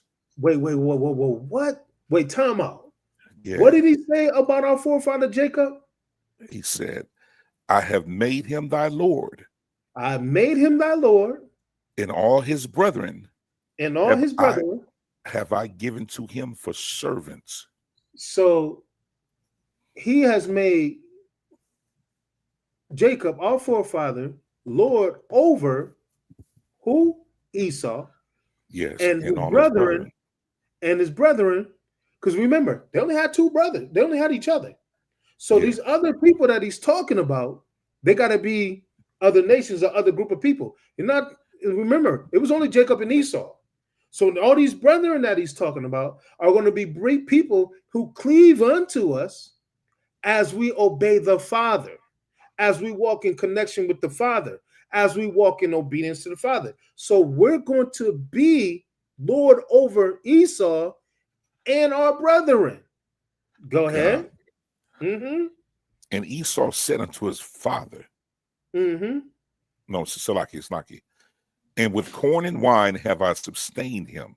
And what shall I do now unto thee, my son? And Esau said unto his father, hast thou but one blessing? My father, bless me, even me also, O my father. And Esau lifted up his voice and wept. Sorry. And Isaac his father answered and said unto him, behold, thy dwelling shall be the fatness of the earth, and of the dew of heaven from above. And by the sword shalt thou live, and shall serve thy brother. And shall what? Serve thy brother. By the sword he shall live, and he shall serve who? Thy brother. Who is his brother? Yaakov. Jacob, forefather Jacob. Yes, sir. Which means that any descendants or anybody that walks in the ways of Esau, guess who? They're going to serve us. Go ahead. I'm going somewhere with this because this blessing is key. Because when you understand the plan of the Father and the ways of the Father and how the Father is moving, remember, he's preparing what? A place for us. Yes, sir. And he said to Esau, by the sword, you shall do what? Enjoy the fatness of the land. Yes, and they're doing it now. They're doing it. Have fun. Under the dew of heaven. Have fun, Esau. Do your thing because you're preparing a place. Go ahead. Hallelujah. And it shall come to pass. Yes, sir. And it shall come to pass when thou shalt have dominion, that thou shalt break his yoke from off thy neck. That's correct. Is that verse 41? No, I'm 41 now. Okay, and Esau hated Jacob because of the blessing wherewith his father blessed him. And Esau said in his heart, the days of mourning of my father are at hand. Then I will slay my brother Jacob. Remember, Esau would not walk according to the ways. That's why, even though he said, is he not properly named usurper and all, he went through all these emotions. Esau was fronting. Esau sold the birthright. He said, what good was it for him? Esau already had a temperament or mindset and was not mindful of the things of the Most High. He didn't even value them to the point that it wasn't valuable enough to him that he sold it for a bowl of soup or a pottage of soup or something like that. He sold it for food. Yes, but Jacob understood this to the point that he valued it. He listened to the teachings. He listened to the words. He listened to his grandfather Abraham. He listened to his dad Isaac. And so he had a mindset of these things mattered to me. And so now when you listen to this blessing that is put upon Esau, Esau is in the position he's put into because it serves our good. Esau is the head right now because it serves our good. Esau and everybody that partners with Esau is working it out for our good. Remember, we just read it in Romans, all things work together for the good of him that are of the call according to his purpose. Why? For I reckon that the things that we are going through as Israel, this present suffering, it won't be worthy to be compared to the glory. Why? Because they are serving a purpose in the preparation of this place. Go ahead, Naeem. Give me Proverbs 13 and 15, young man. And then skip down to verse 22. Yes, sir. Suka, hold Deuteronomy 6, 10 through 12 for me. Deuteronomy Proverbs 6, 10 through 12. Go ahead, Naeem. Proverbs 13, verse 15. Read it slow. Good understanding giveth favor, but the way of the transgressors is hard. But the what? But the way of transgressors is hard. See, so by the sword, he taking everything, right? But the book says the way of the transgressor is hard. Listen, Esau had access to the same teachings. Esau had access to the same lessons. Esau had access to the same grandfather. The Abrahamic covenant was just as available to Esau as it was to our forefather Yaakov. The difference is Yaakov heard it and it meant something to him. The word began to resonate with him. It took root. Esau heard it. It didn't even matter to him. So now because of that, you'll be a servant. And guess what, Esau? Thank you for doing what you do, because by the sword, you're going to take everything. But the Bible says that the way of the transgressor is hard. Do the work, Esau. Right now, Esau look like they on top, but trust me, based on the understanding of the Father, the way that the Father is thinking, Esau is serving us right now. We just don't know it. We get an understanding. I hope we get the understanding today, but Esau is serving us today. And I'm not trying to teach this hierarchy type. I'm not on that, but I'm trying to get us to understand this. Listen, be encouraged, family, because the Father is preparing something for us. He's preparing a place for us. He's preparing a world for us. For us. Go ahead. Give me verse 22, Naeem, of the same chapter. A good man leaveth an inheritance to his children's children, and the wealth of the sinner is laid up for the just. Read that last part again. The wealth of the sinner is laid up for the just. Those who will walk with Esau in the ways of the Esau's, in the ways of Esau, those that will partner, Their wealth is laid up for us. In other words, they're already doing all the dirty work. They're already doing all the stuff we need them to do. We just got to stay in position, obey the Most High. Stay in position, obey the Most High. Stay in position, family. Obey the Most High. Don't get discouraged. Don't waver. Don't lose faith. It's coming. The wealth of the wicked is laid up for the just.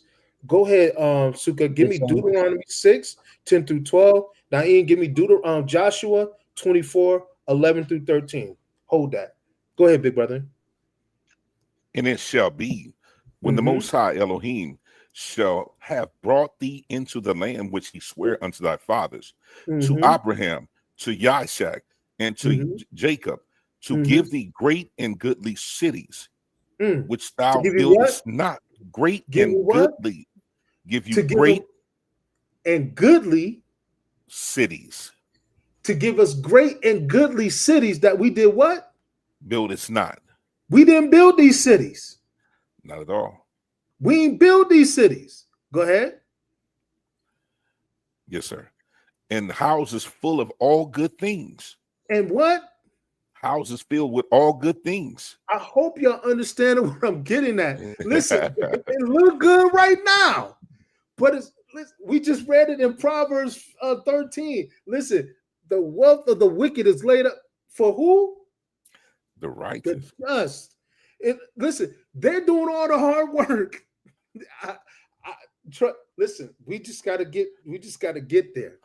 We got to get to, but they're doing all the hard work now. It's being prepared for us now. The wealth of the wicked is being laid up for doing all the hard work. So by the time it comes time, we getting cities like what? We didn't do what, Suka? Houses we build is not. And houses full of all good things. Go ahead. Which thou fillest not. And wells digged, which thou diggest not. Vineyards and olive trees, which thou plantest not. When thou shalt have eaten it and be full, then be aware, lest thou forget the Most High, which brought thee forth out of the land of Egypt, from the house of bondage. Is that verse 12? That's verse 12. Okay. Is that done? This all for verse 12? That's all for verse 12. Okay. Listen, they're doing the work. They're doing, and it's serving us. Naeem, give me 24, 11 through 13. Please hear me. It was Joshua 24, 11 through 13? Yes. All right. Joshua 24, verse 11 through 13. And ye went over Jordan and came unto Jericho. And the men of Jericho fought against you, the Amorites and the Perizzites, and the Canaanites, and the Hittites, and the Girgashites, the Hivites, the Jebusites, and I delivered them into your hand. Yes, sir. And I sent the hornet before you, which drave them out from before you, even the two kings of the Amorites, but not with thy sword, nor with thy bow. In other words, we didn't do any fighting for this. Go ahead. And I have given you a for which ye did not labor. And you said what? Read that again. You went out. Yes. And I have given you a land for which ye did not labor. And cities which ye built not. And ye dwell in them. Of the vineyards and olive yards which ye planted not do ye eat. Is that it for that? Yes, sir. Listen, family. I'm literally almost done. Listen, I just said all that to say this. When you see this world now, I'm not saying everything that's literally going on now is going to be going on, but it's prepared for us. They're doing all the work. You talk about these natural things that they're doing. They're doing all the work. They're doing all the work, but it's going to be for us. They just don't know it. So a lot of stuff that's being implemented right now, a lot of stuff that's being built right now, guess what? We're not going to have to build it. We're not going to have to make it. We're not going to have to create it. Only thing that we're going to have to do is just move into it. And when we move into it, we moving in by the power and the authority of the King. So when he says, I go to prepare a place for you, we talk about the new heaven and the new earth. Now, could be my understanding, and I could be wrong. I didn't run this by my brothers. I believe that new heaven and that new earth the new heaven and the new earth is going to be us under the righteous rule of Hamashiach and everybody else walking subject. Literal new buildings, literal new places, and literal new states. I don't see it that way. I see it as they're doing the work now and preparing this way for us. They're doing the work now and preparing this world for us. So in the world to come, that world that we're going to be ruling and having dominion in, that world is being prepared for us. So there are going to be some things that it look like they're getting away with now. There are going to be some things that it look like it's shaping up great for them now, but it's all being laid up for the just. Remember, the wealth of the wicked is being laid up for the just. That's why he said, yo, don't even trip about them. Don't trip about the wicked. Their time is short. Their time is passing. Their time is about to end. The second death will have a power over them. But for us, those that are walking in Christ, those that are walking in the statutes of the Father, listen, that world to come, we're going to get into it. That world to come, that's for you. They're working for you and don't even know it. They're working for you and don't even understand it. That's why the Father said, my thoughts are not your thoughts. Why not just have us build it? He said, because I got them. They're the servants. I gave them the covenant. I gave the covenant for them to be your servants. They're serving you right now. You just don't know it. They're serving you right now. They just don't know it. They act like they're in charge. They think they're on top. But the moment we start obeying the Most High, that's why they get fretful. That's why they get fearful. Why? Because they know they have but a short time. But this right here that's happening, the Father is allowing them to set it up perfectly for us. That's why he looked at these things in the beginning and he said, it is good. It is good. Why? Because he had his covenant people in mind. He had his remnant people in mind. He had us in mind the whole time. So now when we start tilling the garden, we won't fall like our forefather Adam did. We're going to till the garden and the garden is going to stay tilled. We're going to till the garden and it's going to stay in our possession. We're not going to lose the possession this time. Christ is the last Adam, and everybody that's come and conformed in after him, we're going to walk in the ways of Christ. We will have that incorruptible body. We will have that incorruptible mind. But for now, just stand back, be steadfast, and just wait. Give me Galatians 6 and 9, big brother, Sukkah. Give me Galatians 6 and 9. Naeem, hold for me Jeremiah 16, 14 through 15. This is what it says about the Father. Go ahead, Sukkah. If you're able. Okay. Yeah, Galatians 6 and 9. Yes, sir. I need glasses now. Crazy. And let us not be weary in well-doing, for in due season we shall reap if we faint not. That's why, and listen, he said to Christ, he said to the King, sit thou at my right hand until I make your enemies your footstool. I think it's First Chronicles 20 or maybe second. Was it 18 and 20 when he said the battle is not mine, it's yours, it's the Lord's? 18. Huh? I think it was 18. 18. Was it First or Second Chronicles? 1 second. I think it's first. Okay. If First Chronicles 18 and 20, where he said the battle is not mine, it's yours. When you go back and you look at that account, you look at that story, there were 5 nations that were galvanized against the family, against the ancestors. 5 nations. The Most High sent confusion in their camp, had them out there destroying each other. Guess all Israel had to do? Go down and get the spoils. This is what we have to do. Just be patient, family. This is the patience of the saints, those who have Christ and the faith in Christ and keeping his commandments. That's the patience of the saints. The ancestors, all they had to do in that battle was go down and collect the spoils. They didn't have to lift one sword. They didn't have to kill one person. The Father had did all the dirty work. The Father is doing the work right now. He's doing the work right now. Esau and them are in their place right now. And what is happening is they're preparing a world to come for us. They don't even understand it. Don't even know all this other agendas that they pushing, all this other stuff they talking. They don't know it's working out for our good. We just have to not be weary and well-doing, because just like our ancestors came out of Egypt with great substance, guess what? The Bible says, according to Proverbs 13:22, we just read it, the wealth of the wicked is laid up for the just, for the righteous. This is for us, family. This is for us. It don't look like it right now, but it's for us. Now you give me Jeremiah 16:14-15. Yes, sir. 14-16, correct? 14-15. 15, okay. Jeremiah 16, verses 14-15. Therefore, behold, the days come, saith the Lord, that it shall no more be said, the Lord liveth, that brought up the children of Israel out of the land of Egypt. He said, the day is coming. Well, listen, because we quick to reference Exodus, but Jeremiah prophesied a long time ago. It will be said, it will no longer be said, the Lord liveth, that brought the ancestors out of Egypt. That ain't what we're going to be saying. Go ahead.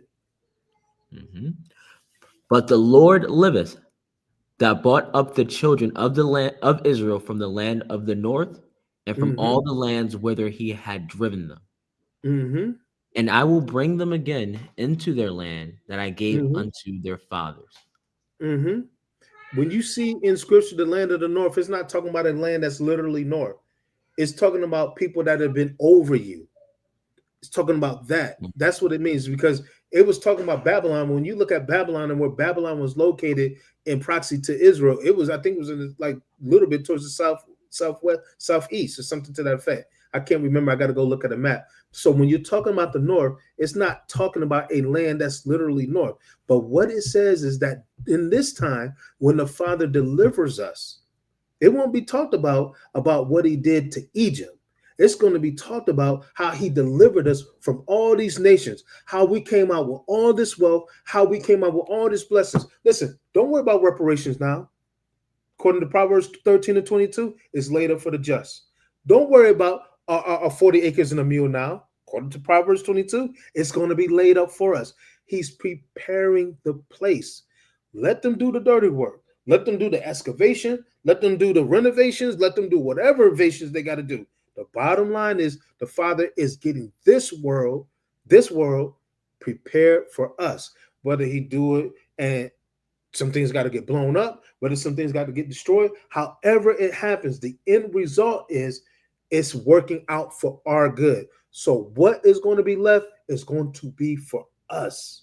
Suka, give me Mark 10:28-31, and I'll be done.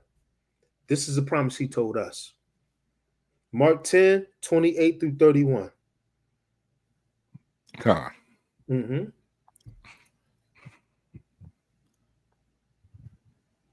Salakia. You said Mark 10. Yes, sir. 28-31. Yes, sir. All right. Just wanted to make sure. Gotcha. Mark 10. Yep. Then Peter began to say unto him, Lo, we have left all and have followed thee.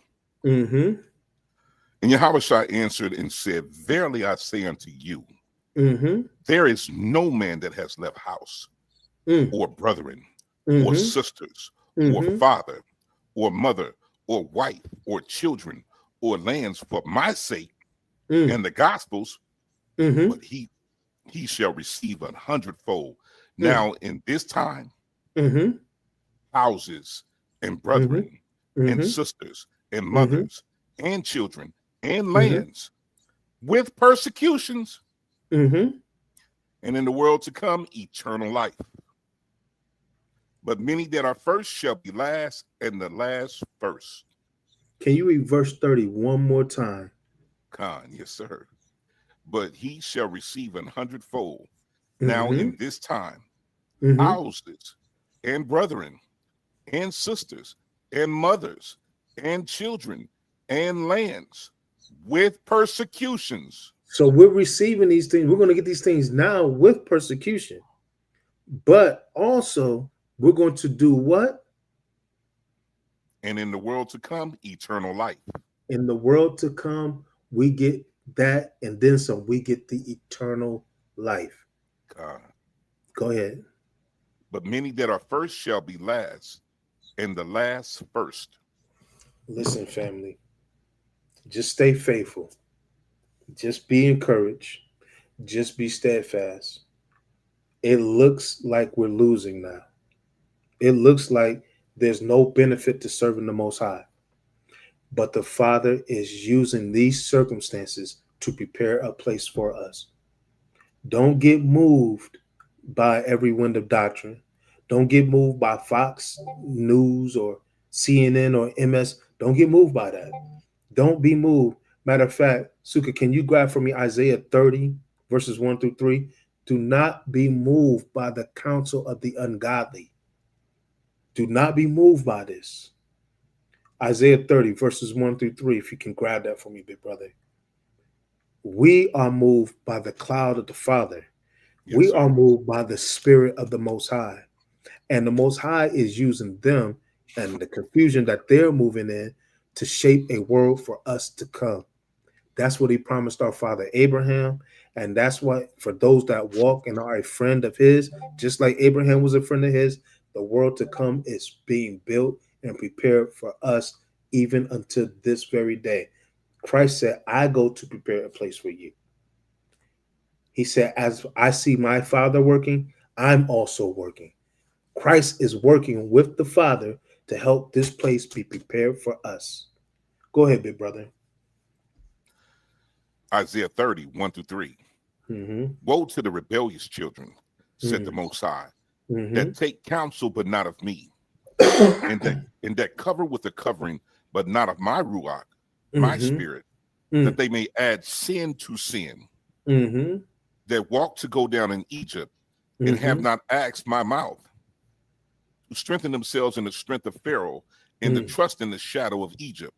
Therefore shall the strength of Pharaoh be your shame, and the trust in the shadow of Egypt your confusion.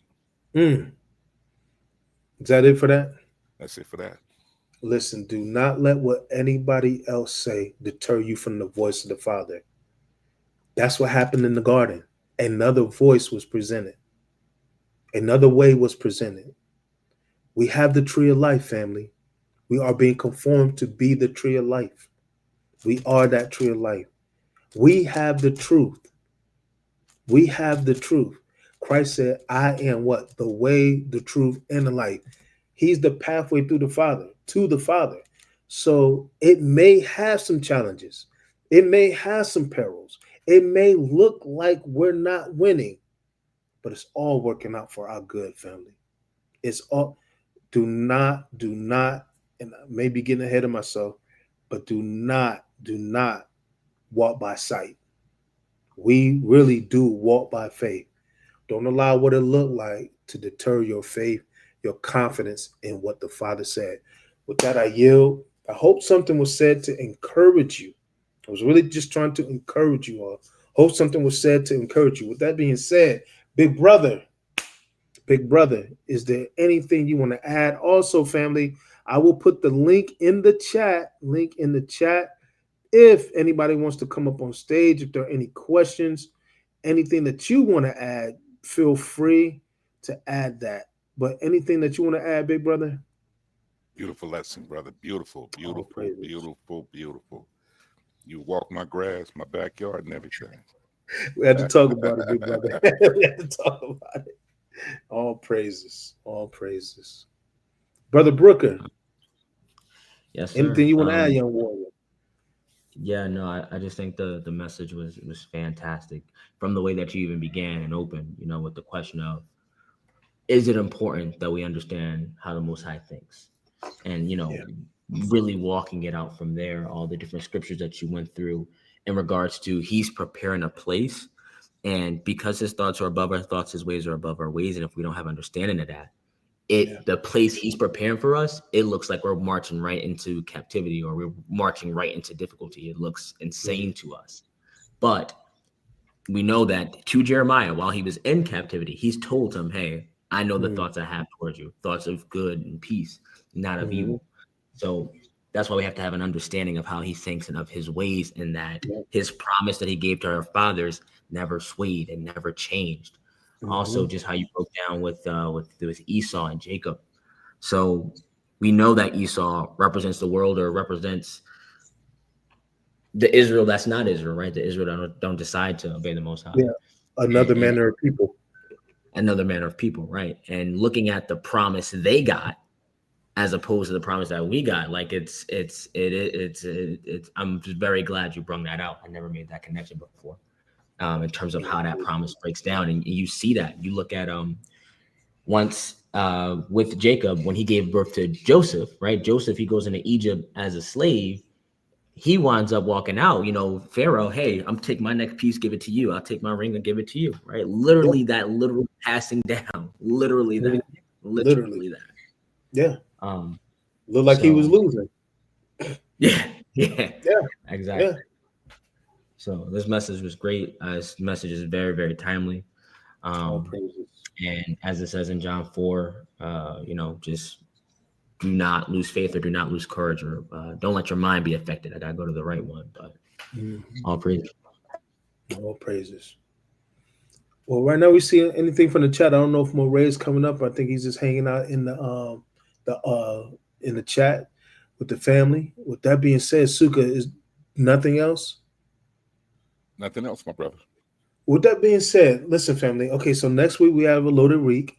Of course, you guys know Bible study. We're in Ecclesiasticus. Please have fun. Come and have fun with it. That is such a fun study. Thank you for all that have been participating in the Bible study. Yeah, I see you in the chat, my brother. Thank you all for those that have been participating in the Bible study. We're in Ecclesiasticus. I think we're going into the 3rd chapter this week in Ecclesiasticus. A lot of great precepts, a lot of great interaction, a lot of opportunity for you all to bring your perspective. It is much needed, much encouraged, and a blessing. The edification, yes, sir, for me, in my opinion, has been second to none in this Ecclesiasticus study. So we definitely appreciate you all coming in and being those extra voices and allowing us to bounce things off of you and reason through the word. So Tuesday Bible study. Okay, 7:30. It will be on Google Meet. Go to our website, churchesoftheway.com. And when you hit that, when you go to churchesoftheway.com, hit the Google Meet link. Please join us. Please join us for the edification. We're in Ecclesiasticus, aka Sirach. We're in verse 3. Not verse 3, chapter 3. Also, this Wednesday, we up, Sue? Most definitely, man. Most definitely. Okay. We're up this Wednesday. We got the One Flesh marriage class that we have this week. We have that this week. Please join us at 7:30. I know that I think last time we talked, we got into some stuff about Ruth. And was it about Ruth, big brother? No, we still talking about the oneness. Okay. You shifted it. Yeah, we got something different this week. Believe. Okay. Believe. Do you care to speak on it, or? No, I'm gonna send it to you. I'm gonna send you the notes and everything. Okay. Definitely, but please jump out 7:30. Listen, we've all had experiences. We all been through things. Some of us are married. Some of us been married. Some of us are looking to be married. But the Most High has steps, and He wants to do things for us, in us and through us, to get us to a point where He can give us to who He has set for us. This Wednesday, please come out. It's going to be really impactful. I promise you. All praises. Also, if you think that we're done away with the youth thing, it's not. The youth podcast is not done. The youth have decided to do it every 3rd Thursday. So they're preparing a get together for us on the podcast. Thank you, Sister Tasha, for those encouraging words. Bless you, sister. Thank you. You've grown on us. That being said, the youth are coming back again on September 18th. I think that's every third Thursday. So I look forward to what it is that they're going to bring forth and bring out. So that won't be this Thursday. It will be the 18th. They want to get some things in order. Remember, also, we got Taking a Deeper Look this coming Friday. Yesterday, a little bit still under the weather. Moray was giving me a chance to catch my wind, catch my breath. We have that coming up on this Friday at 7:30. This coming Friday at 7:30, and then of course we have Shabbat class on next Shabbat at noon. So we got a full week next week. Please come out, fellowship with us, join us. Google Meet Tuesday, 7:30, when Ecclesiasticus 3rd chapter. We got the One Flesh podcast, the big homie, Big Suka, bringing edification with the marriages, with the couples. It's awesome. We have a good time on there. We talk some real stuff. We don't really hide from no stuff. I know I'm very transparent with some stuff that I pull out with that. We really try to get to real issues in dealing with marriage. That's Wednesday at 7:30. Also, Friday, it's coming Friday. Again, Taking a Deeper Look. We'll have the topic that I can't remember the next topic, but whatever the next topic is, we're going to be presenting that with you all, and we're going to be talking about it. We welcome your commentary, your feedback. If you guys want to come up and join us on stage, feel free. And of course, our Shabbat class, which is next Shabbat at 12. That being said, we thank you all. Love you, family. Anything you want to say, Brother Naeem, before we get off here?